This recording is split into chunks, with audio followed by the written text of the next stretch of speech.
the Nature website after the event. In case if you have any issue, do contact my colleague Jana, that will try to help you in the extent possible during the session. So this is just a short recap of where everything sits on the screen, but I'm sure now 1 year into COVID, you are very familiar with how Teams work. So see the chat box, the unmute and mute button, etc., etc. What is on our menu today? As I said, we will focus on a very clear challenge is on the development of practical guidance for SMEs in the agri-food sector and how to help them integrate nature and biodiversity into their activities. It will be structured around 4 main parts. The first part will be focusing on the challenge that we are actually addressing, so a bit of context. We'll then have a series of SMEs presenting the business case for actually integrating nature and biodiversity into their activities. We will then have an interactive session and split into 3 groups to focus in more details in these challenges, but also most importantly on the solutions that are already out there. And we'll finish the session with looking into the way forward and concrete steps and events that are happening already actually in the coming days that SMEs can take to start and progress on that journey. So without any further delay, I'll pass on to Lars Müller from the European Commission, that is coordinating the European Business Biodiversity platform, for an initial introduction to the challenge that we have today. Lars, over to you. Thank you, Jerome. Thank you, Jerome, to kick us off so elegantly, and a warm welcome to everybody out there in this webinar. My name is Lars Müller. I'm working in DG Environment in the Directorate on Natural Capital and the Biodiversity Unit, and I'm in charge of this Business Biodiversity platform for the European Commission. And I think you should know by joining us here that this is another step in implementing the European Green Deal, which is our overall sustainable growth strategy that the EU has agreed. And it is actually connected to in total three important policy papers that the Commission came up with under the Green Deal. First of all, it is, of course, contributing to the European SME strategy. We are fully aware as the Commission that small and medium-sized enterprises are the backbone of the European economy. And if we want to organize a sustainable transition, then they will have to be the central pillar of achieving that. So we need to integrate also with SMEs for their sustainable transition. Very, very important. Secondly, we have a farm-to-fork strategy that is meant to design and promote and help the sustainable food sector, including, of course, the environmental dimension and in particular also biodiversity. And thirdly, and for me, of course, most importantly, we have the biodiversity strategy in place since last year, which has for the first time a dedicated chapter or section on the role of business, what business need to do and could could even rather benefit from integrating nature, from integrating biodiversity into their decision making by valuing nature and accounting and understanding also their impacts and understanding also their dependencies on nature.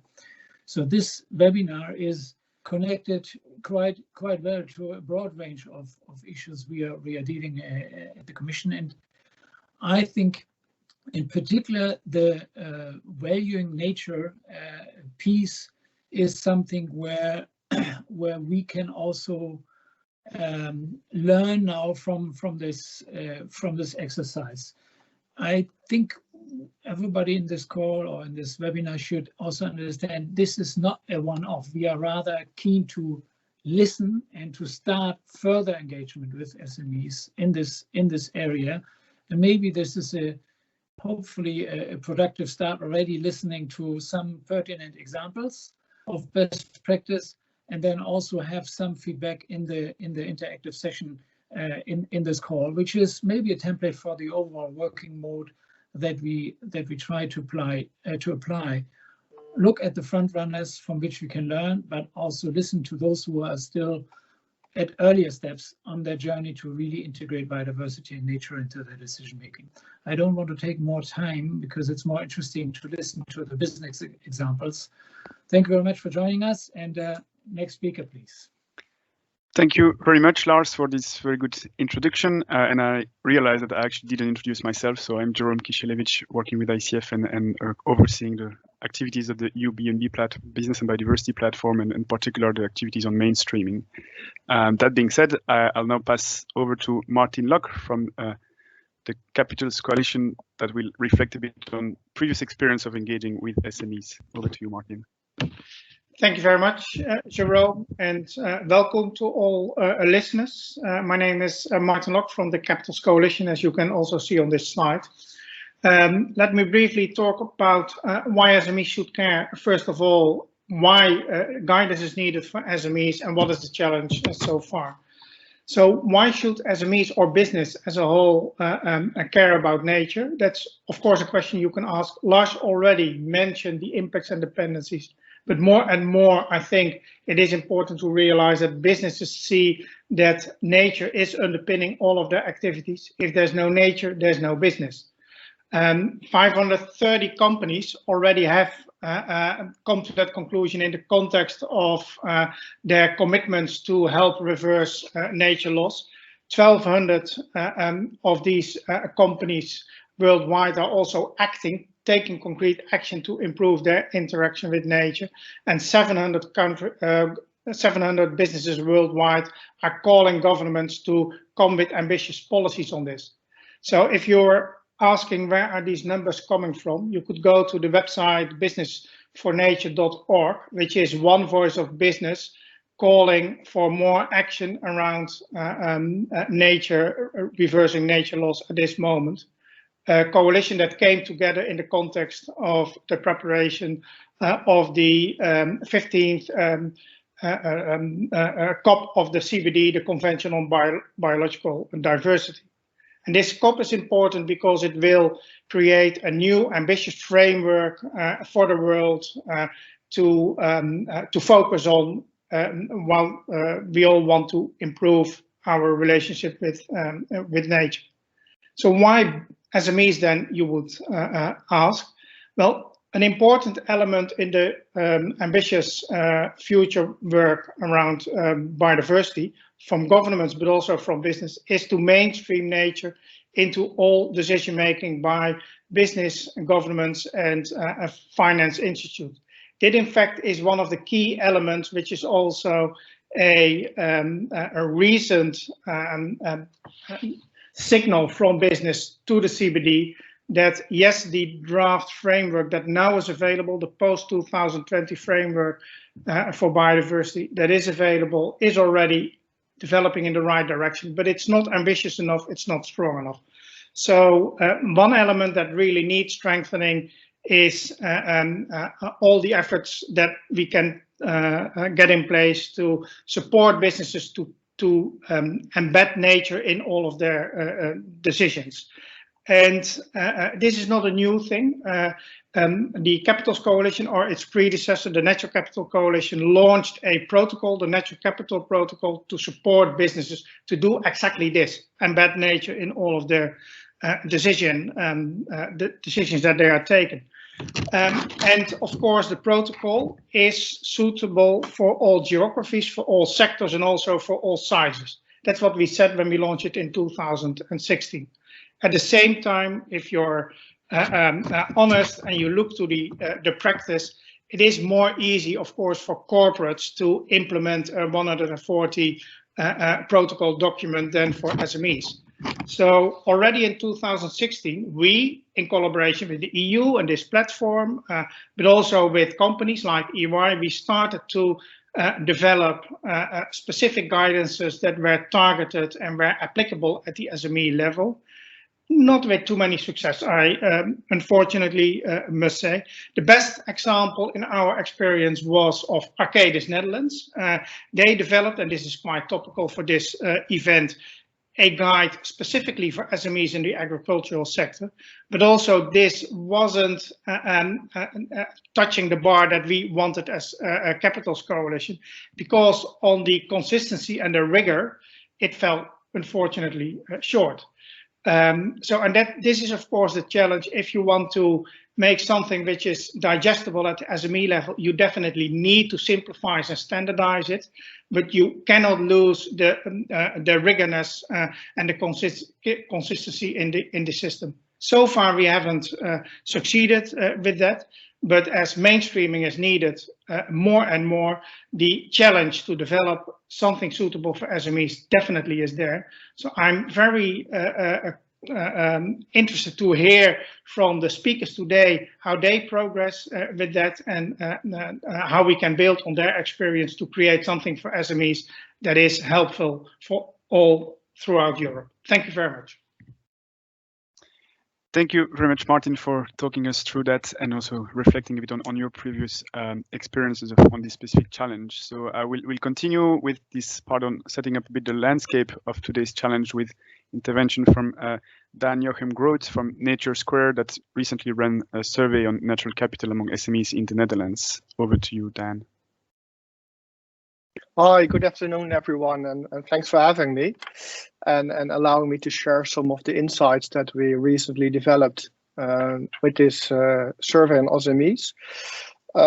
Some background, what we did is we surveyed just over 400 SMEs that were outside of our warm network. So we really wanted to get a good sample of companies that were not already involved with us one way or another.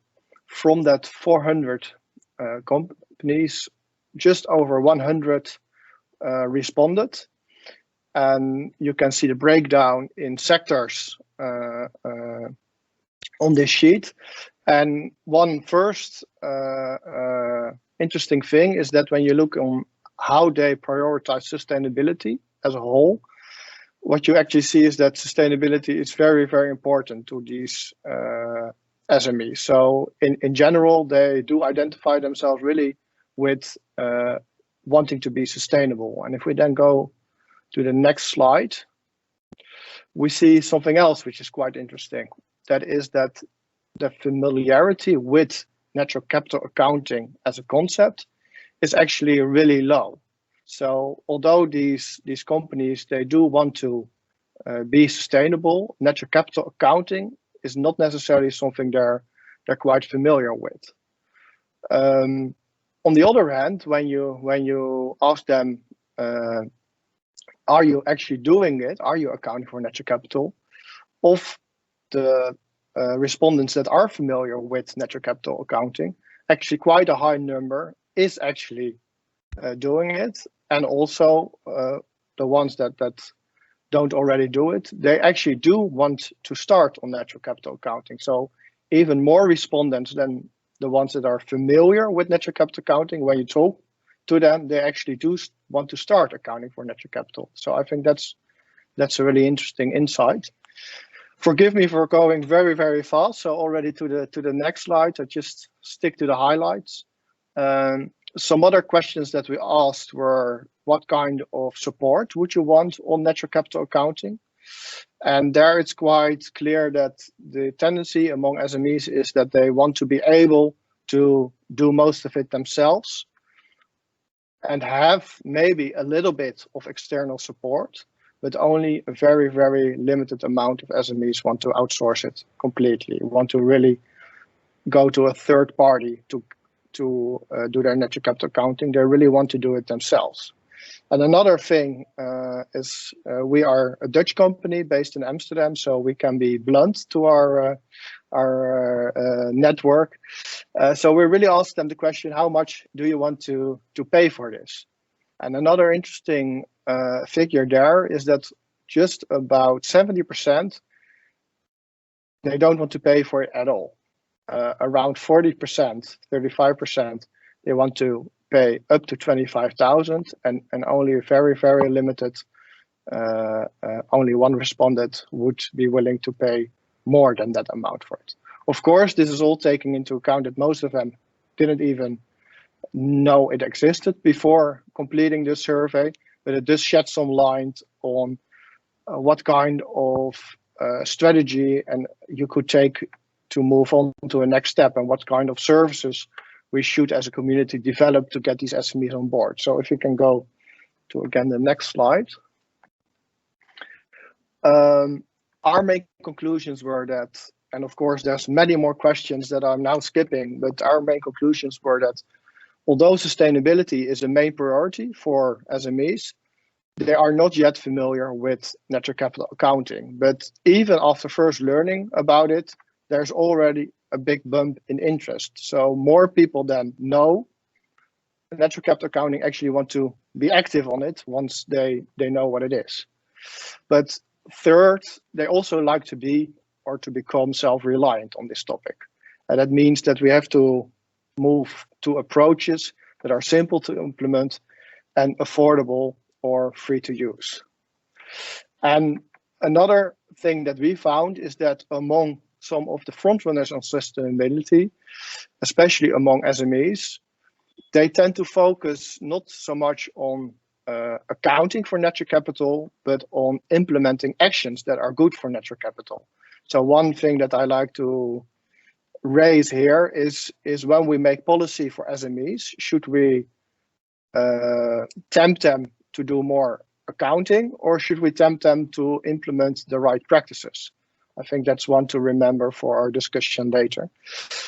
And then to my final slide, just some elements that we took out of the survey and how we use that to develop some practical guidance. First of all, I'd like to flag the session that we are organizing as part of the We Value Nature campaign tomorrow and next week, which is especially for companies that want to learn how to continue on their natural capital journey themselves through training. And this is specifically developed for the agri-food sector, so particularly relevant for all the agri-food companies. Another thing that we are doing now in the Netherlands is work together, a community of practice, where 13 SMEs are learning and sharing their knowledge and working together on how to create, as an SME, tangible impact in the landscapes that they are sourcing from.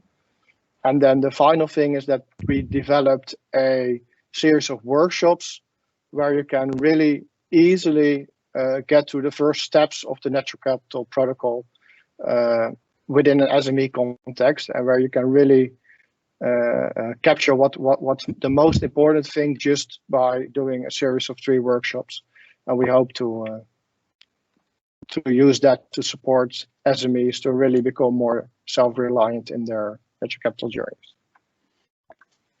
Thank you very much, Dan, and great to also see that you already point us towards some solutions out there. So I'm sure we can pick up some of the elements you just raised in the discussions also later on in the group session. I'll now just briefly mention, and maybe echoing a bit some of the results that you just shared, some results of the survey that we ran at EU level on SMEs and natures that allowed us to identify some of the key barriers for SMEs to engage on these topics. So cost and fundings being a big one, lack of data and input, lack of understanding of the potential benefits, skills gaps also, which is an interesting one to flag, and a lack of case studies and practical application. And another element that we discussed or identified during that survey was what is the type of support that SMEs need to address these challenges. And I think I just want to flag the first two, the practical guidance and the practical tools, which we will try to start addressing today with this discussion and feeding into the design of guidance. Networking opportunities, hopefully we can start doing that again very soon so that we can actually meet and interact and exchange among peers. So basically to close that first introduction, the objective today is to really take on the challenge that we introduced. The timing is right. There is a window of opportunity to address these topics, as we also saw in the number of participants in this workshop and the number of people that registered and flagged interest. And we'll now hear from a series of SMEs themselves that have demonstrated this level of interest and have demonstrated also the fact that businesses have much to gain of engaging on these topics. And we'll have now 3 business cases presented from 3 different countries in Europe, Spain, the Netherlands, and Germany. And we'll start the first one with Alberto Amador, who is the head of regulatory affairs and research and environment at AgroAmp in Spain. And I'll stop there, and Alberto, over to you.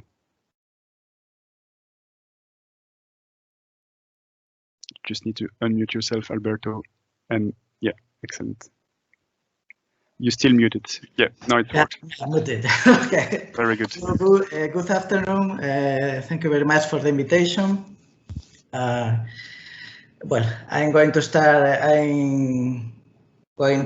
the presentation of AgroAmp, our business case, the company I am working. Well, who we are? AgroAmp was founded in 2001.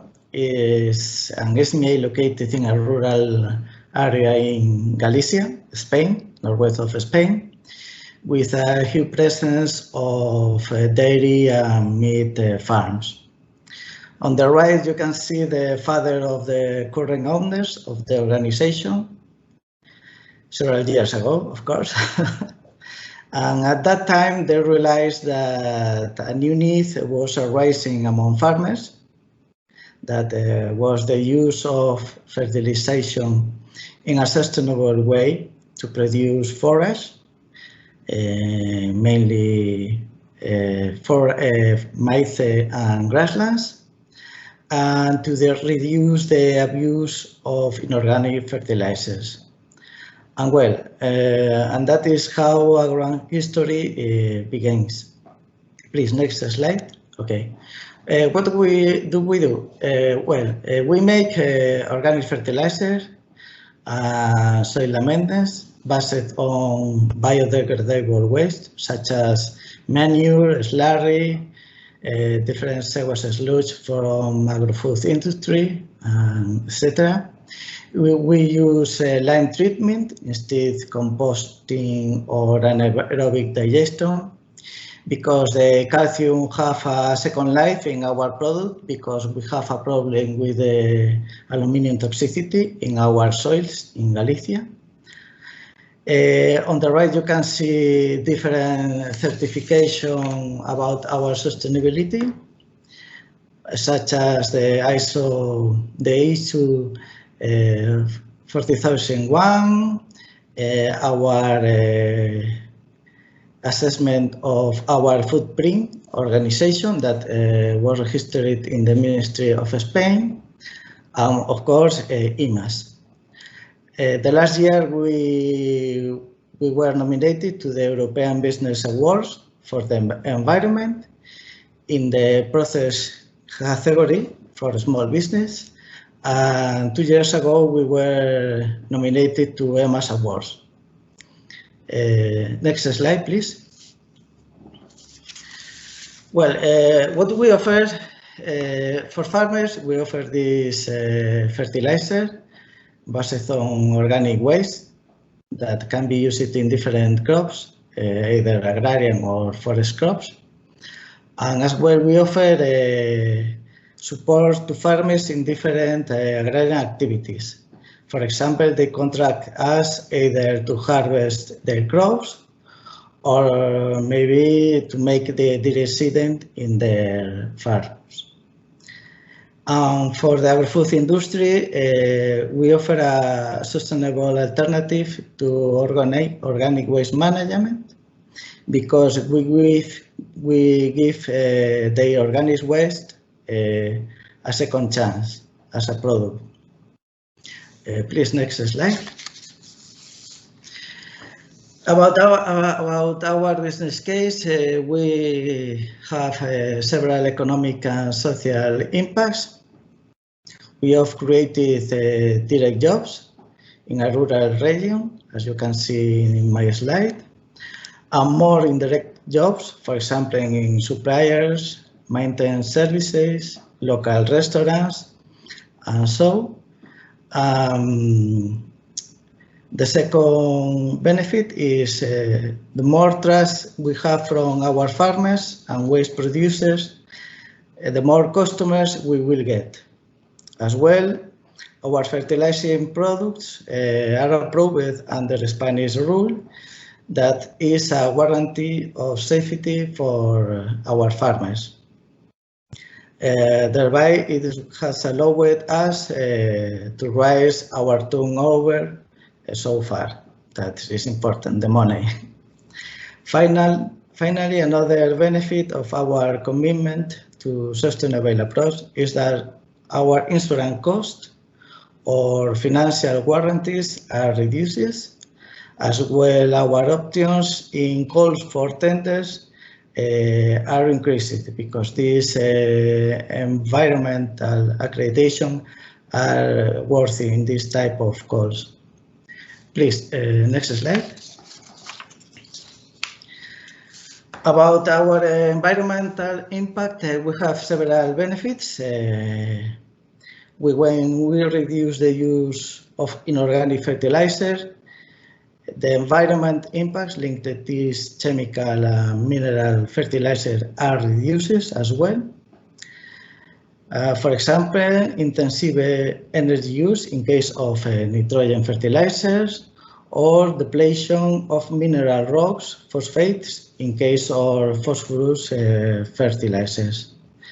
Another benefit is that we are going to recover the nutrients and we are going to avoiding that they are landfilled or drop out anywhere with the pollution risks associated.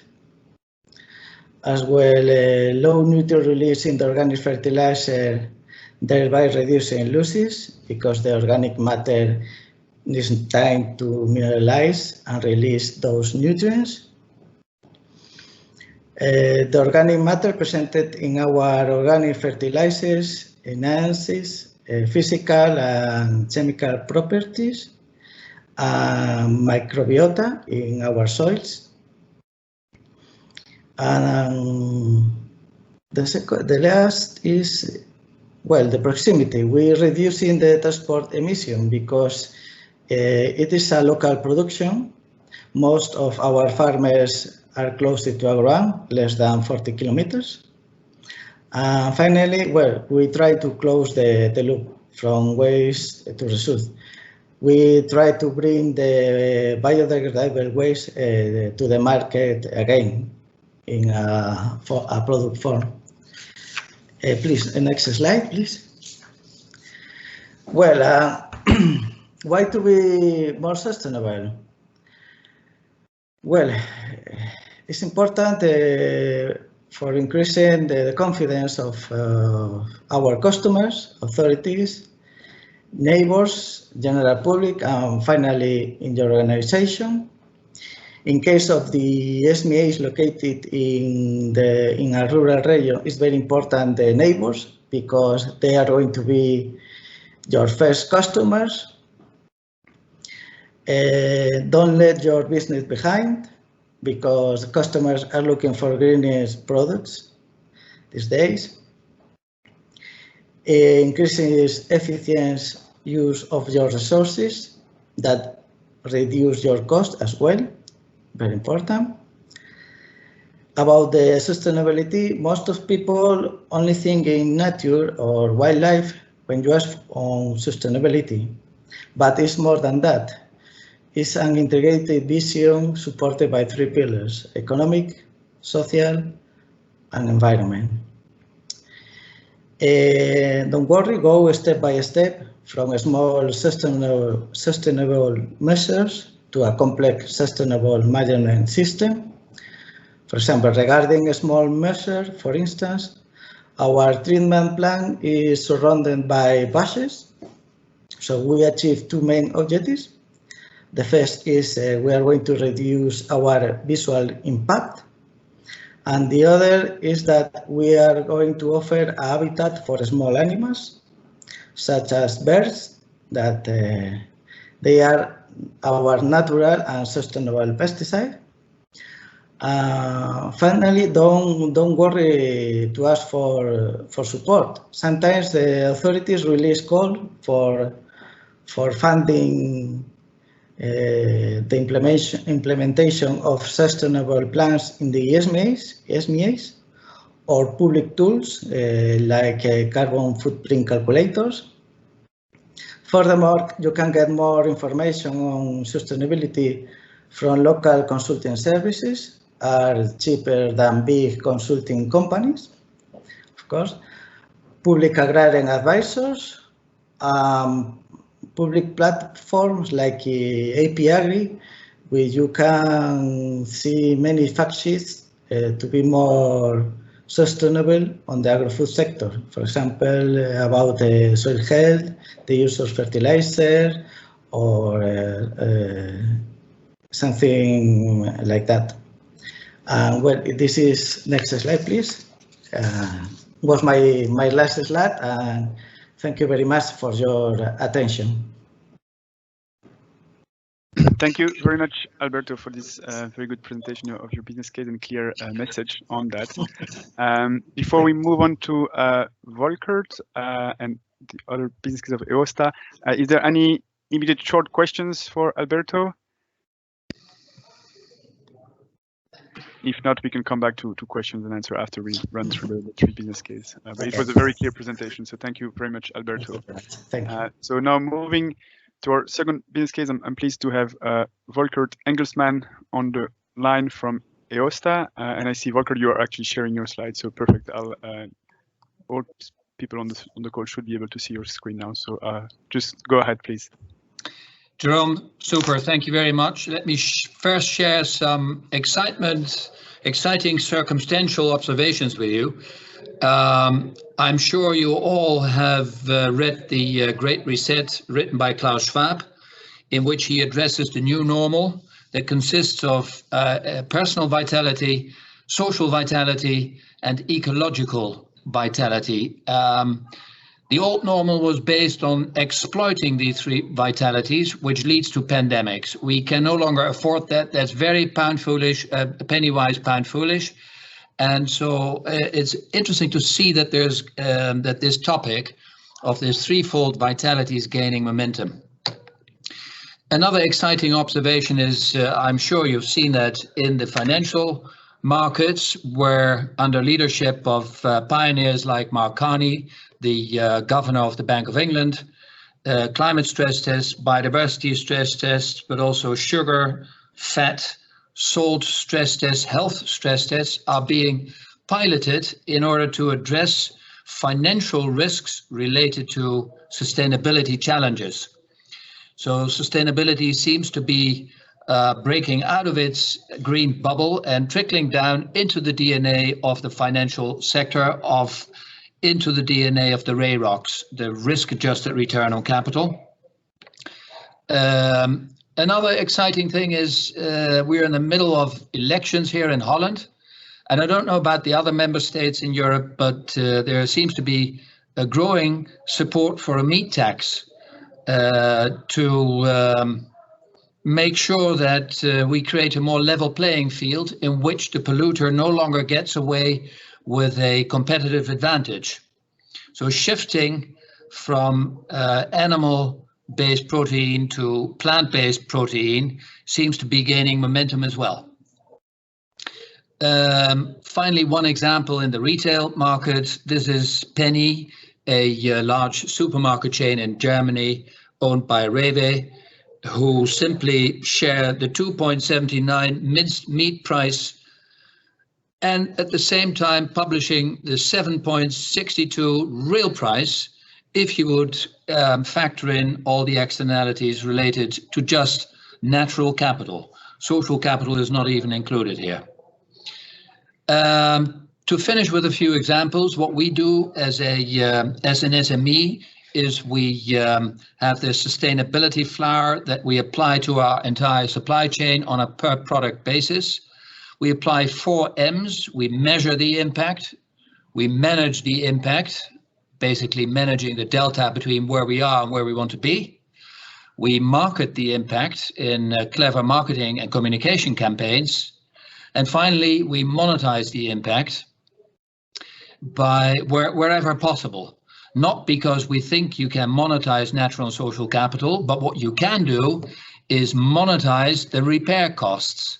and monetize what would be needed to repair the damage you did to natural and social capital. And I agree with, I think it was Dan or Lars who mentioned SMEs may be not so interested in accounting or accountability, but more into applying best practices, implementing practices. And I totally agree with that. Not that accounting is not important. And I would like to finish with a few examples of how we implement in a very practical way the monetized impact on natural, social and human capital. First of all, on a governance level, we do not only report in this company to a financial shareholder, but also to a natural and social capital shareholder who have no skin in the game, so to speak, no financial skin in the game, but they do have social and natural capital skin in the game. And I think that's part of the new normal. The next thing we do is that we say loud and clear in the market that organic is not too expensive, conventional is too cheap, as long as in this race to the bottom for the lowest price, natural and social capital are ignored. If you would include these costs, then you would find out that we're losing 30 soccer fields per minute as a result of intensive farming. This is how we communicate this in the market: buy these organic avocados and save 6 cubic meters of fertile soil. We do the same with clean water and saving water. We do the same with greenhouse gases, and we do the same with health. So together with EY, but also the Capitals Coalition and other partners, we have piloted this true cost accounting idea on a per hectare basis, on a per kilo basis, and on a profit and loss account basis. And by cooperating with stakeholders like TEEB or FAO or WHO, and calculated by EY, the financial auditor, we, for instance, concluded that organic apples are 19 cents per kilo healthier than conventional apples, simply because of lack of pesticides. And that relates to so buy organic apples and save 27 sick days per hectare per year. I think it is important, if you want to communicate this, not just to your shareholders, but also to your market partners, it is important to visualize these things. Otherwise, it becomes quickly quite theoretical and abstract. And we've started to address social indicators, which are more difficult to monetize as well, by calculating the living wage gap, which we then highlight at point of sale together with, hang on, I'm going to the wrong way here. Yeah, by running campaigns with retailers, highlighting the living wage gap, and simply saying you can buy organic avocados or you can buy organic avocados for which the farm workers have received a living income or living wage. Even if there is no standard yet, even if there is no harmonization yet, which is dramatically quickly needed. And thanks for all the pioneering to the coalition, natural and social capital coalitions for their pioneering work. A big compliment, but we need to harmonize these things as well. So we talk about the same benchmarks. Finally, Jerome, we believe in reflection, and that's why we installed little mirrors in the shopping carts of our customers so they can think about who they are and what the hell they want with this planet and with their fellow citizens on this planet. And we don't shy away from a little bit of activism by putting the conventional grapes together with the bathroom cleaning agents because poison belongs to poison. And on a good day, we also like to highlight the good stuff, not only the naughty stuff, by talking about food fixes and offering food as a proactive way of addressing health issues. by teaming up with nutritionists and doctors to make sure that health is not about absence of disease and pills, but health actually starts with implementing the externalized costs and looking at the proactive healthcare of food, and particularly organic food. Thank you very much. Jerome, back to you. Thank you very much, Volker, to talk us through some of your interesting communication, but also some very practical elements that you've put in place. So I noted down the 4M's approach, the fact that you are looking to implementing practices rather than accounting when not available yet, but also this true cost accounting element you mentioned and the role of partners. So great to see all that. Let me reshare my screen so that we can continue on. Yeah, there you go. You should now all see my screen. Can you confirm, Volker? I think that should be working. And just to keeping the time in mind, we'll come back to a quick round of Q&A after the third presentation, which is now by Patrick Torchler. So thank you very much, Volker. Patrick joined us from Germany this time, and we'll talk about AlpGold, although he's actually working with the Lake Constance Foundation, but has been doing strong partnership with the company AlpGold in the last year. So over to you, Patrick. Thank you, Jerome. So this presentation is about how the company AlpGold wants to create more biodiversity through the production of durum wheat in southern Germany. My name is Patrick Trötschler. I'm working for Lake Constance Foundation, so I'm doing this presentation on behalf of AlpGold today. So the first slide, please. Yeah, first of all, I want to present you the company. AlpGold is a family business in southern Germany between Lake Constance and Stuttgart, and they produce pasta. They have about 200 employees in the little town of Trochelfingen. The daily production is about 60 tons of pasta every day. And they are, yeah, let's say a premium pasta producer in Germany. They have different kinds of pasta and some special pasta and also an organic product range. Very special thing is that AlpGold has a very close relationship to their customers. So they have a known customer center where you can visit the pasta production directly. There's a huge garden around it with different herbs and also some environmental capacity building opportunities. And of course, they offer a restaurant, a market, even a cooking studio. So they really try to keep their customers close to the brand AlpGold. And just to the next slide, then we also see the factory in southern Germany, in Trochelfingen, where the pasta from AlpGold is produced. So next slide, please. AlpGold is involved very strongly in biodiversity for many years.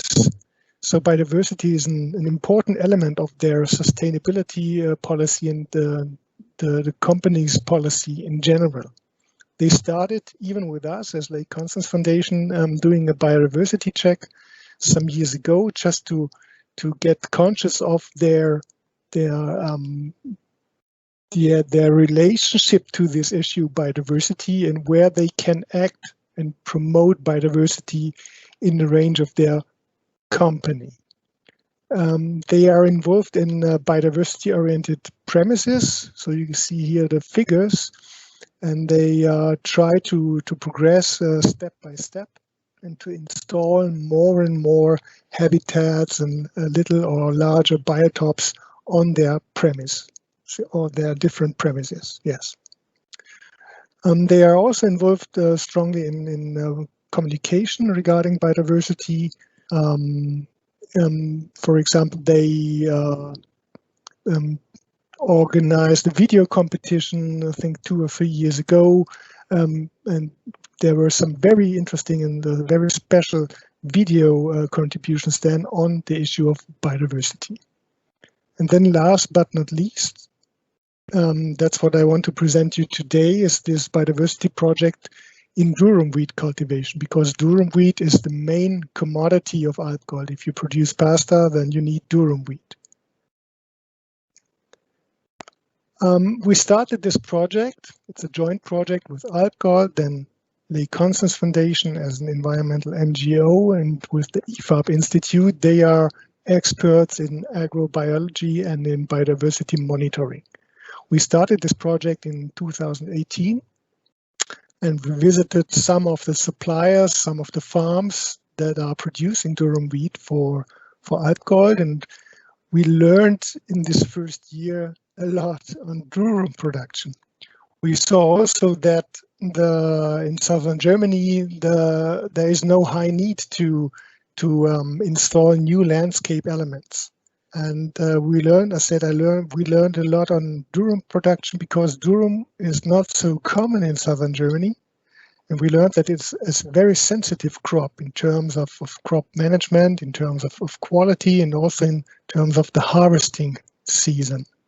So our first idea was that we can directly integrate biodiversity supporting measures in the durum production, but we learned that biodiversity measures, they should be detached, because the farmers were not able or were not ready to change their way of durum production in a more biodiversity friendly way.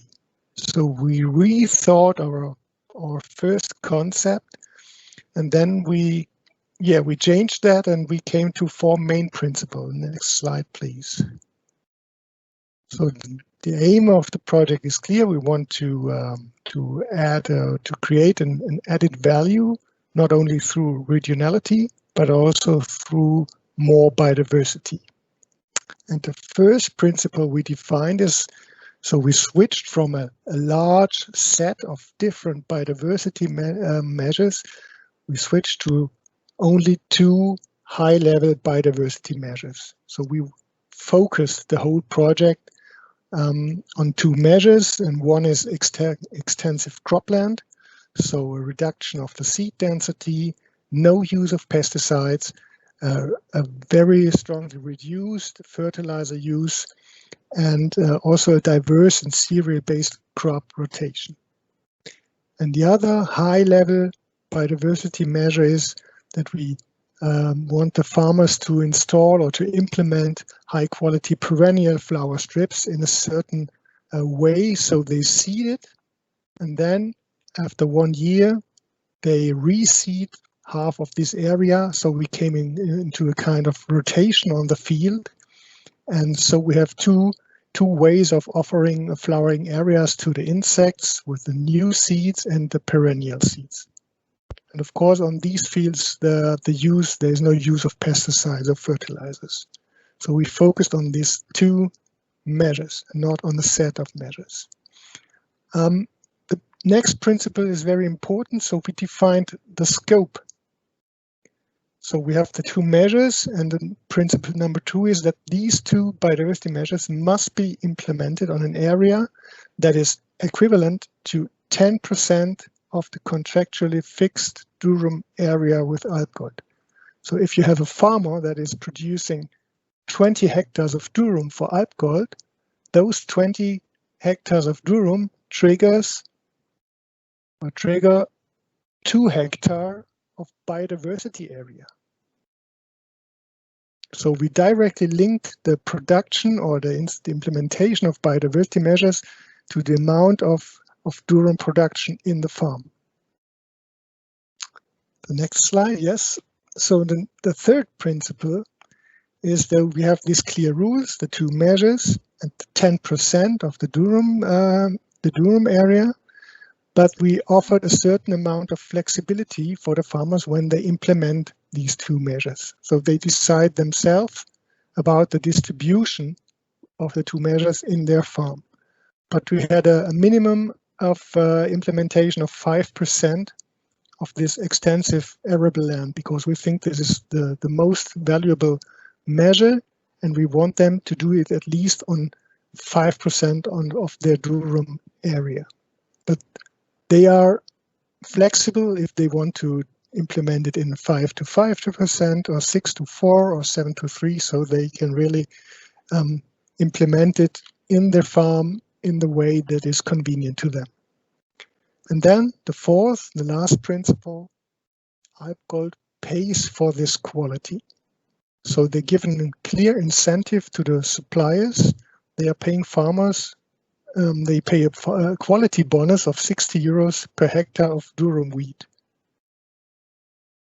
So there's not only we want you to do this and to that because our customers are expecting more biodiversity, but they are also, there's a clear incentive for the farmers, and it seems to us that it's a quite attractive incentive.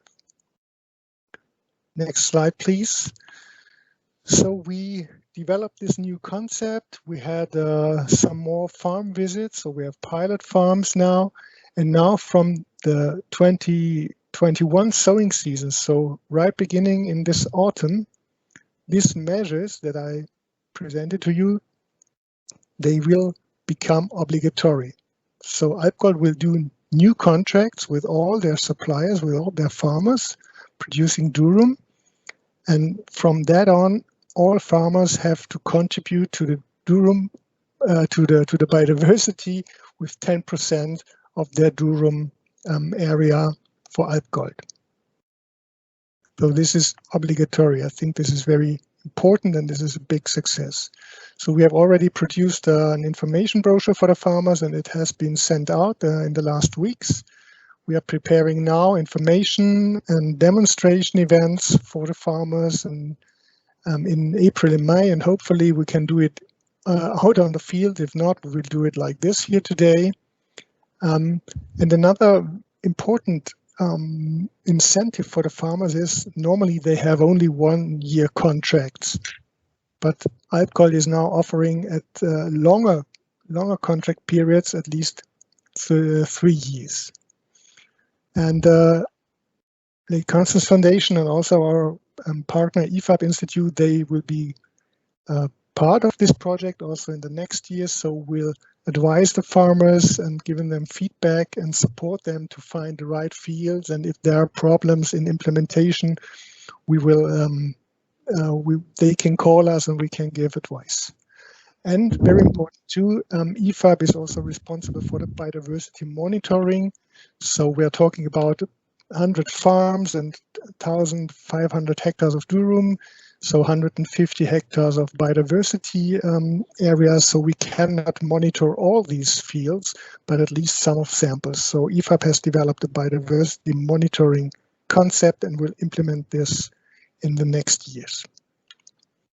To close my presentation, I think that the key lessons learned from this project concept, because we are just starting the implementation, is from my point of view, as I'm working for Lake Constance Foundation, okay, collaborate with NGOs as an SME. I think it's very important to bring in this biodiversity or this ecological competence, and also the competence and the expertise how to address farmers with this issue of biodiversity. Then another success or key point for success is invest in a long-term project in partnership. So I think if you want to have success stories on biodiversity, then you need time and patience, because biodiversity is not happening from one moment to another, but you need some years just to go step by step and to develop the habitats and the biotopes, and then also hopefully to have higher numbers of different species. And another, even for me, the key success factor in this project is the incentive for the farmers. You have to motivate them by incentives, if possible by money, but also by supporting them with the longer contracts, or also by a good communication, just to bring in them not only as suppliers, but as partners of an SME like AlpGold is. And the last one, for me, another lessons learned is also from other projects we have done in the past, is you have to prove your biodiversity performance.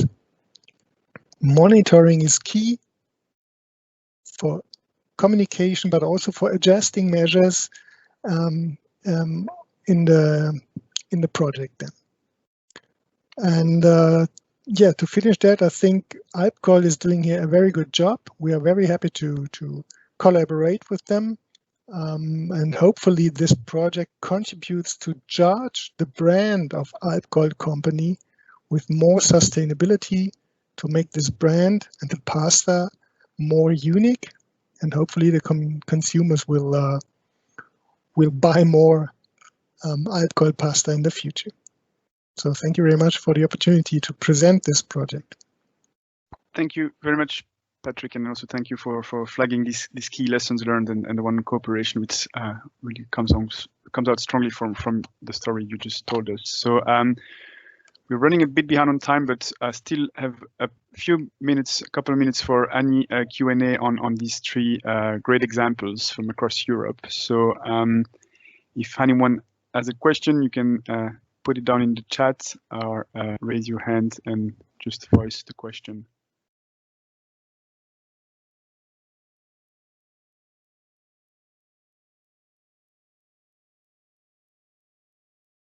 Yeah, a question from Jan.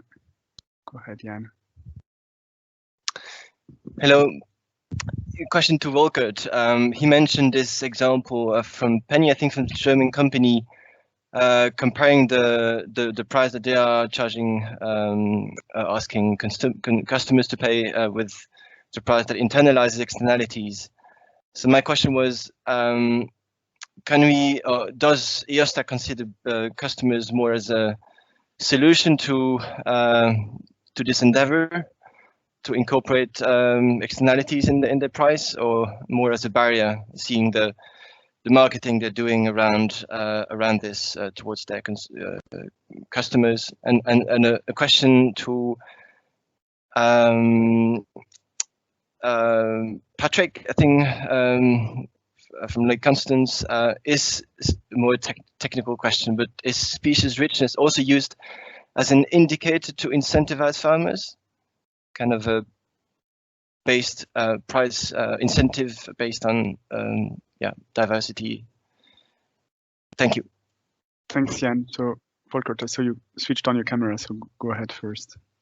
Thank you, Jan, for the question. If I understand you well, do we perceive the consumer a barrier or a challenge or an ally in this? I think he's certainly not a barrier. He is more of a victim, I think, lured into this strange, perverse profit definition that parasitizes on his health and the ecological health and social health by not telling the entire truth, by not sharing the entire cost picture with him or her. So I think he's or she is certainly part of the solution by putting his or her money where her mouth is and her health is, and that is not something you can expect from all customers. I think change has never come from a following majority, but also always from a trend-setting minority. And the organic consumer and the consumer who becomes more of a vegan and who is more interested, not as a citizen only, but also as a consumer in his or her health and in the environment and in fair working conditions, is growing. And whilst that is still a trend-setting minority, it is a growing minority, and that is where leadership starts. Finally, it's not just the consumer we need here. We need to activate the financial sector, politicians, policy, research, the capitals coalitions who pioneer and prototype this new normal. In this orchestra, the consumer plays an important, but certainly not the only role. I hope that is some answer to your question, Jan. Thank you. I think it is. At least thank you. Answers quite well. So thank you, Patrick. Maybe very quickly on the other more technical question, and then we. Yeah, go ahead, Patrick. Thank you, Jan, for the question. We thought about that. But in the end, the situation in the different landscapes the farmers are in southern Germany, there's a big difference between the species richness. So this is not a good indicator to to pay them. So the incentive is for the implementation, so for the biodiversity input, but so far we cannot pay the output, so the real species richness, perhaps in some years. But in the end, I think there are too many factors that influence the species richness, the climate change, the landscape, the cultural landscapes that are different and stuff like that. So we only pay, or AlpGold only pays the offer of the farmers to take some of their fields and to create more biodiversity.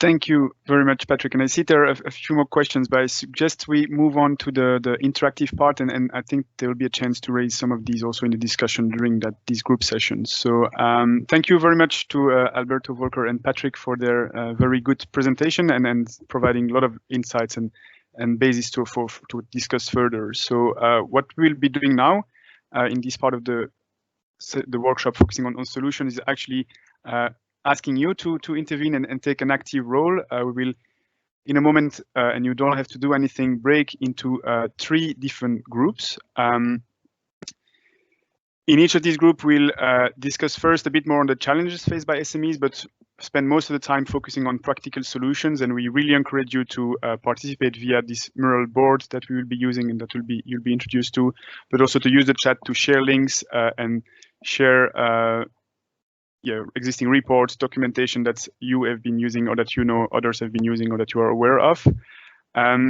Practically, and then we will then come back and report back on the most relevant solution flagged in each group session and talk a bit about next steps and potential solutions already existing. In a moment, you'll be, as I said, automatically brought into a group. We'll be using a mural board. For the ones who don't know mural, we'll have a short intro, but it's basically like working all together in the group on a big PowerPoint presentation, and you'll be able to intervene and provide insights and write elements on the screen. So you'll receive in each group a link that you put into your browser. It will bring you into this large PowerPoint where you'll be introduced to the tool. We'll then talk, as you saw on the right hand of my screen there, on challenges for a few minutes, and then really focus on opportunities and solutions. We are running a bit behind on time, so we'll take 30 minutes for this group discussion, so we have sufficient time to discuss that and then come back all together in this main room. So Jana, I think you can split us in groups and I'll see you back all in the main room in 30 minutes.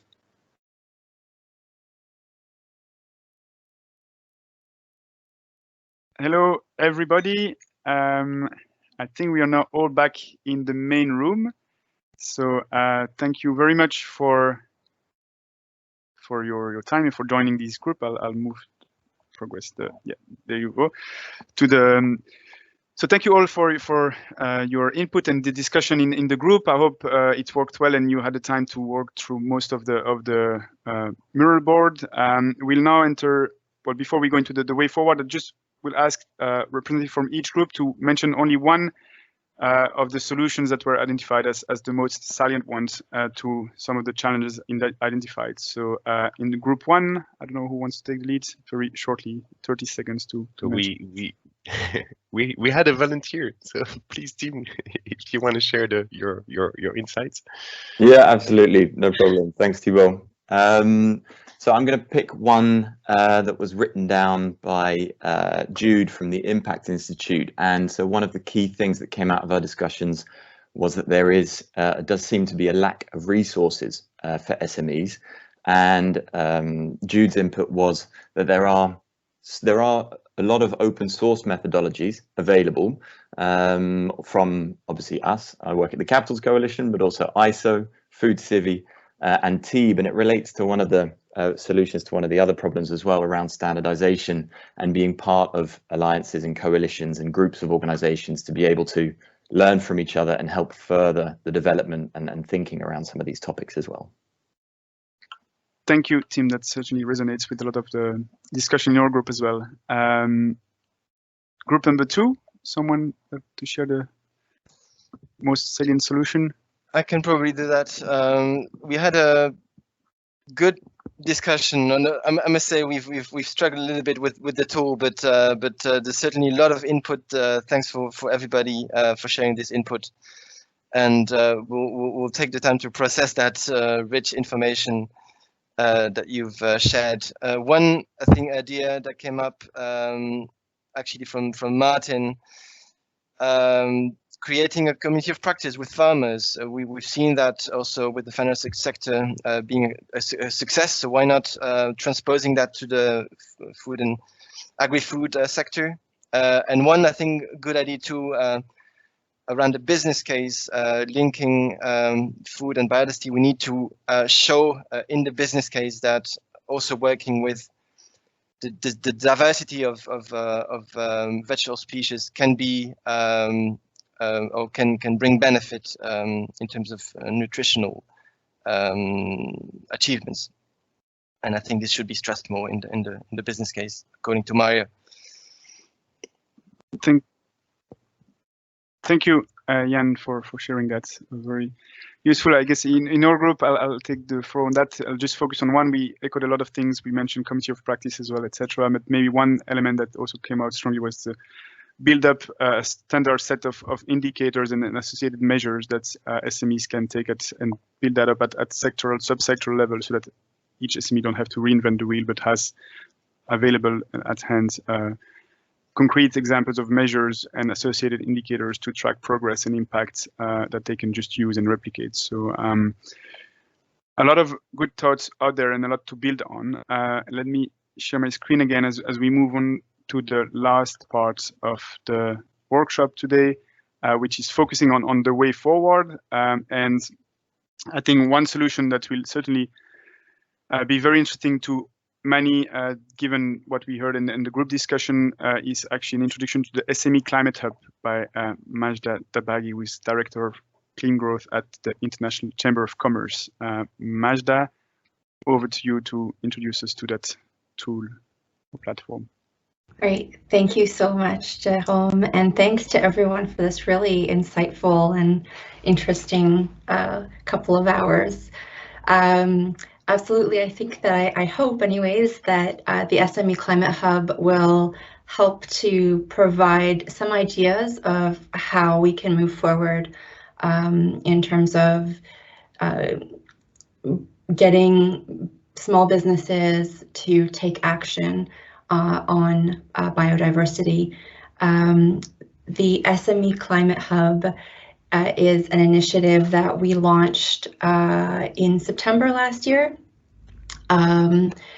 with the mission to mobilize and support small businesses across the globe to take climate action, also connecting it to building business resilience and to gaining a competitive advantage. And we know that, we can go to the next slide. We know that over 90% of small businesses 90% of business worldwide are small businesses. They employ over 2 billion people. And we also know that through this pandemic that those small businesses that had plans to help them weather external threats fared better than those who didn't have any kind of disaster relief plan.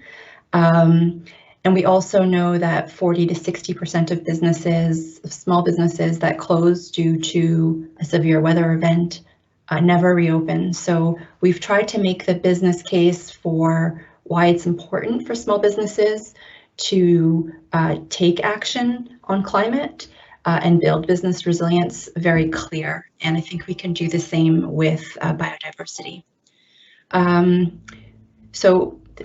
Here, I think a lot of, we wanted to just pull out what are the roadblocks to SMEs taking action. I think you've identified them all throughout the session today. They're really the same for biodiversity and for climate. So limited resources, lack of know-how, and misaligned incentives. So we can go to the next slide. And so what we've tried to do is bring together a platform, a one-stop shop that would help to address all of these issues. So we And actually, we can go to the next slide and then I'll show you how it works. And the next one again. And again, thanks. So the way that it works is we have a commitment, a robust commitment, just to go back to Martin's initial comments, that is simple. It's to have emissions by 2030, achieve net zero by 2050, and also report on an annual basis. The commitment itself has a stamp of approval of the UN Race to Zero team, so it meets the minimum criteria. So we know that it is robust, but it is very simple. And the form itself takes about a minute to complete.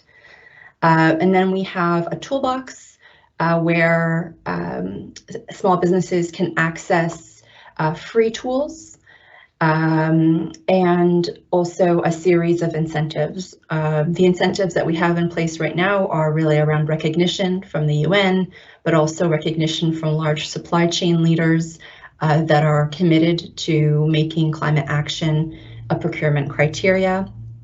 And we are working on the financial and policy incentives so that those are very clear on the platform.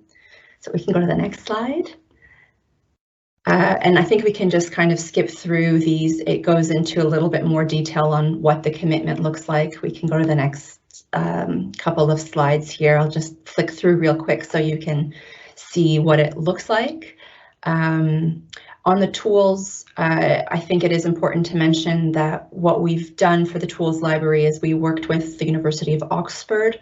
We reviewed over 500 tools with University of Oxford, but also with a community of small businesses to select the tools that are most aligned with science, but that are also accessible to small business. And 99% of the tools are free to use, and they're all available to the public, regardless of whether they've made the commitment or not. But I think that the toolbox, and this was raised earlier in the conversation, just having one place where you can go and you know that you can rely on the tools is really helpful, because there is so much information, so many open source tools everywhere. It is really hard for small business to know where to start.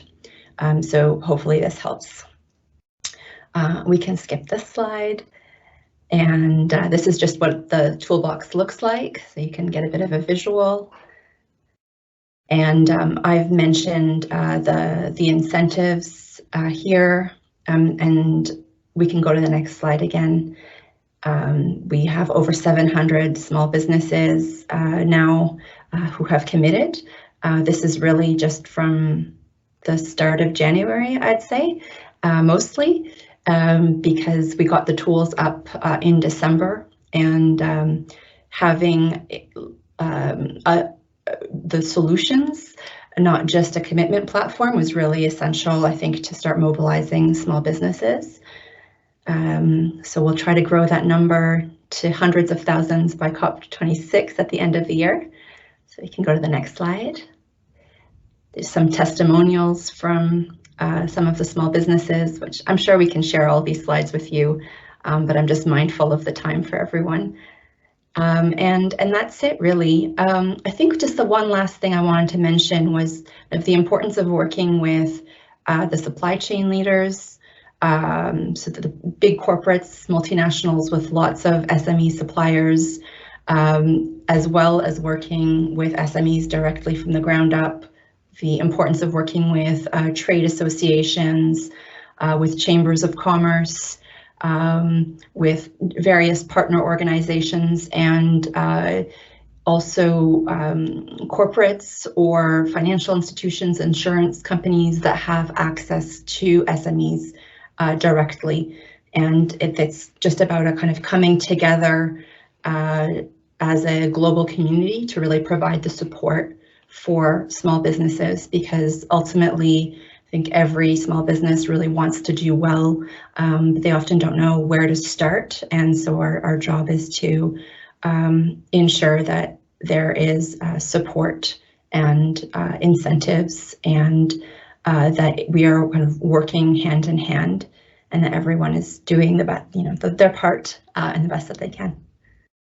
Thank you very much, Majda, for that rapid introduction to the SME Climate Hub. We'll of course be sharing all the slides and the link so that people can explore themselves. Before we go to the last few slides from my side, is there any immediate question for Majda? I know Majda has to go to another call shortly, so if there's anything to raise your hand or put a message in the chat box now.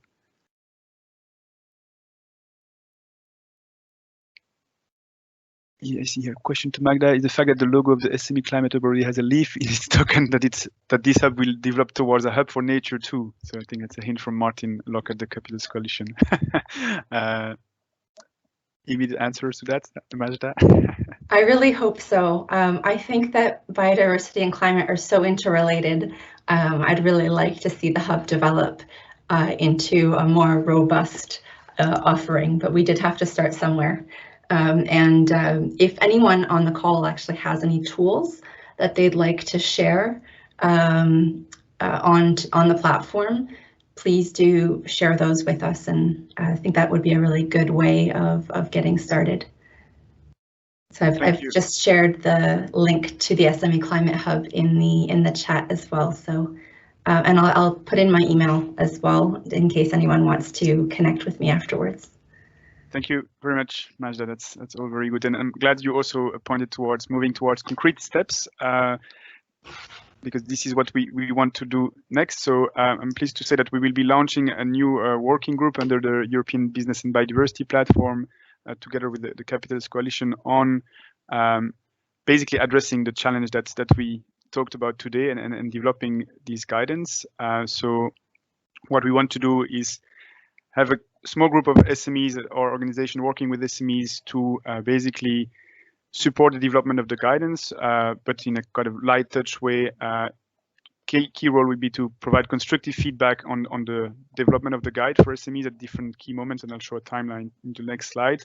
The group will probably convene only once online to actually discuss all together, or maybe twice at the very beginning and at the end, and then it will more be in terms of providing initial feedback at the very start to make sure the structure matches what needs are of SMEs, and also towards the end, once the guide is drafted, to make sure it uses the right language and address the SME community at the right level, as the focus of this workshop is.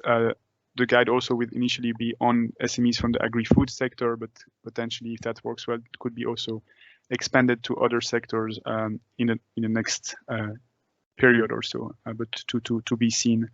So this is what we have in mind a little bit in terms of the planning for that working group. So launch now, basically, an expression of interest. It would be great if you can let us know if you want to get involved before the end of the 10-day challenge, of the We Value Nature 10-day challenge. So that's next Wednesday. Just drop us an email or flag your interest in the chat box. We will also be resending a kind of call for expression of interest email to all the participants of the workshop today in the coming days. And the plan is to then use the next month and rest of the year to develop the guide together with the working group, with some initial scoping work in April, and then we do some work on our side in actually developing the guidance, and then during the summer some consultation and revision, so we can finalize and publish the guide in the autumn. So that's exciting journey ahead, and I think a quite challenging one, but with the group we have and the enthusiasm we have on the topic, I'm sure we can result in a great output. What to say next? I think continuing on in these elements of concrete steps that you can take. There is a series of other events and sessions during We Value Nature 10-day challenge that are specifically focusing on food and agri-food or food and beverage sector. So as we mentioned already, Nature Squared has teamed up with the We Value Nature team to organize 2 sessions of, I think it's the same training on food and beverage sector specifically, and what are the key steps to conduct a first natural capital assessment. So that will be very hands-on and practical training. The Capitals Coalition is organizing a session links to TIB agri-food for business on transforming the food system. So not an SME focus only, but more broader on that work. There is then a session not organized as part of the We Value Nature, but organized by SME United, which is broader than just nature and biodiversity, but focusing on how to finance the greening of your food chain, specifically dedicated to SMEs. And SME United has been working with different partners on the EU Life program on the development of a leaflet on this specific topic. So we mentioned that funding and finance was one of the key obstacles. Well, here is an initial answer to that challenge, and will be once the leaflet is actually published, we'll be sharing that with participants and via the website of the European Business and Biodiversity platform. And then I think on the last day of the We Value Nature challenge, there is a session on redefining value to build back better and change the food system, against organized by the Capitals Coalition. So a lot of opportunities to engage further on these topics. So the last thing to mention in terms of engaging further, the We Value Nature team has set up a Capitals community where we can discuss further. So we as organizer will be logging into that platform after this event in case you want to share further elements or engage with peers as part of the We Value Nature 10-day challenge.